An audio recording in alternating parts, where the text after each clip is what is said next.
6 months ago, on the 31st of May 2024, I decided to publicly announce on my private account of Instagram that I'm gonna go into a public one and share my ideas, thoughts, and some life experiences. So now, in December 2024, here's what I learned, so you can avoid doing the same mistakes and you can go on your own creative journey. Let's go. I'm gonna present to you the 3 phases I lived during this 6 months. I'm gonna tell you the practical things I put in place to overcome them, and I'm gonna give you the main tips for you to start. The insecure, passionate phase. You start.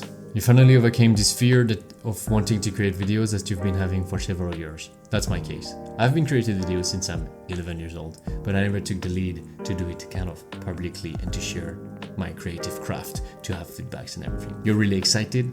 I was. And I was spending tons of hours on content. For instance, my first videos could take me in the realm of 5 to 8 hours of work for a reel for 1.5 minutes. That's a lot of time. I could spend 1 hour to record just one shot, just because I wanted to record it 5 or 10 times, so my speech would be perfect. But also, it's fine that it takes so much time. Everything is new to you. Scripting, organizing yourself, recording, editing the videos, posting and publishing. I mean, this is a whole new ecosystem in work for you.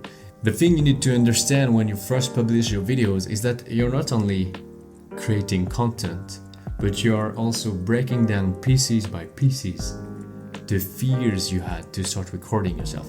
The first weeks, mainly for me, was not really building content. I was building confidence in front of the camera. Phase 2. The Lonely Valley. From August to October, the bulk of this session was the hardest for me. Every new concept was taking more time. I wanted to post on more platforms because it was being said that it was better to do cross-platform. It was taking even more time. I didn't know how the other platforms worked. The feeling of not caring about vanity metrics at the beginning started to creep in, now, in the bulk of it.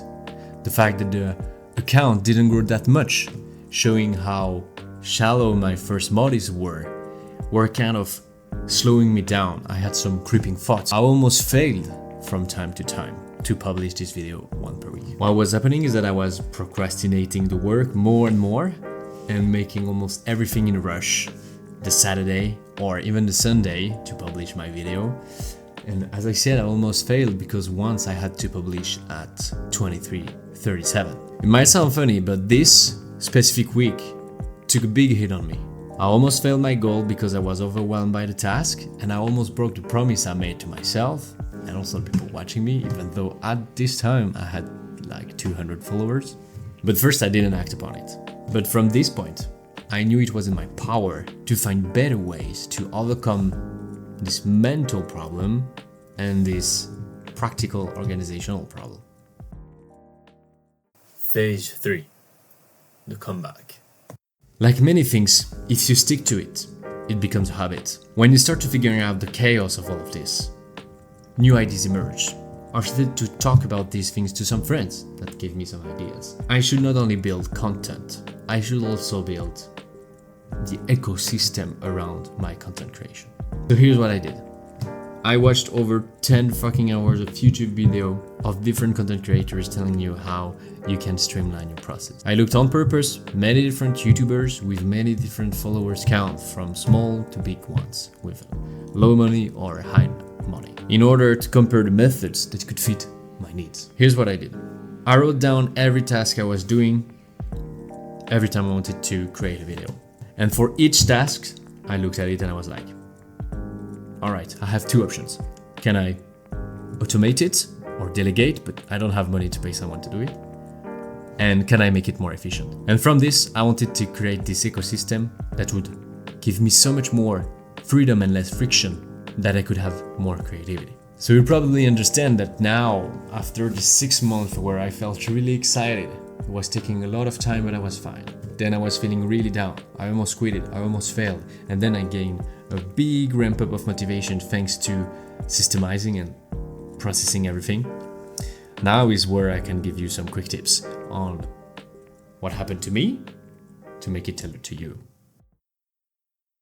Sorry to disappoint you, but there's not one size fits all when something that is new. The system came to me with a lot of trial and error and will most likely change. At least I can help you with the mindset you can have to build your own system.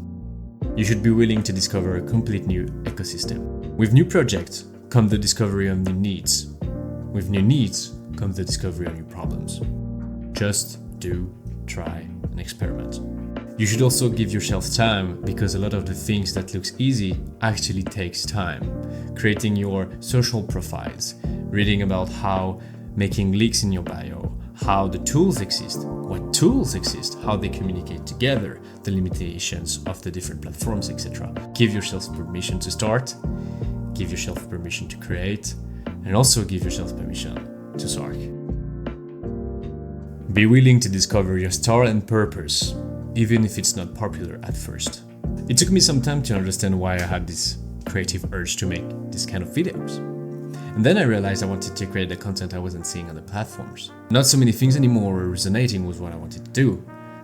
Content maybe more that are practical, but also more kind of spiritual, and someone that tries to go on the unknown and things like this, and also beginner level things about content creation. I couldn't find that. That's why I wanted to start and talk about this. But it's really easy to fall into the trap of wanting to reproduce what's being made. It takes time.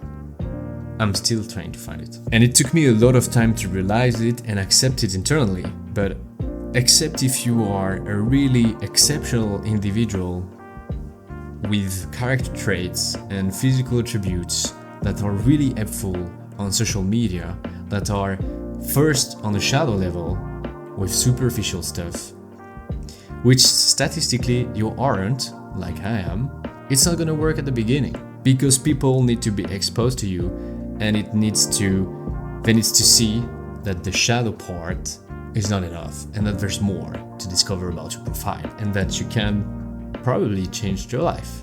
You can understand that I might be slightly talking to myself too. It is fine.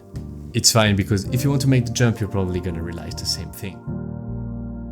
First create, then systemize, systemize, systemize. This sentence is taken from the French YouTuber Micode, that I could listen to on a conference, where he was saying that the huge load to create content was killing a lot of content creators on the long run. They stopped making content mainly because of this. And as he was a software engineer, it took a lot of his energy to systemize all of this. And this is something I know I should have started earlier. At the same time, you can't systemize what you don't understand. You should not feel bad spending time on processes. First be a project person, and then consider being a process person. But making the shift is important, because being a process person should be temporary, because then you also need to get back to work and actually creating the content. But shifting between these two states is really powerful. It's fucking powerful. As soon as I saw content scheduler, as soon as I realized I could just have my own server that could communicate with some OpenAI APIs, the content scheduler API, the X and Thread API, the Notion API, playing with Make, as soon as I understood I could do it and I started to play with it, even though it took me fucking 20 to 30 hours to just connect everything and make some interesting use case, the flow is so much better. If you're interested in having me describing these processes about how I started to automate and help me, please subscribe and ask in the comment below. Really helpful for the video, and put a like if you enjoyed so far. This is kind of a wrapper, or wrapping up everything I've said earlier, but for me, a lot of the content I wanted to create and the huge fact that I was spending between 5 and 8 hours on my first video was just because I was being scared of putting out the content I was doing, because of course it was shit. And the rest of the content I'm doing, some of them is still shit. But now I'm more okay with publishing it. You have the limits also of you having to always be perfect, that your reputation is the most important, and that you might look like a fool is what is preventing you from starting, or for me, from publishing more different stuff. If you understand this, you're gonna start in a way better way. Hope you enjoyed this first YouTube video. Like, subscribe, comment if you liked it. Thanks for your time. See you there.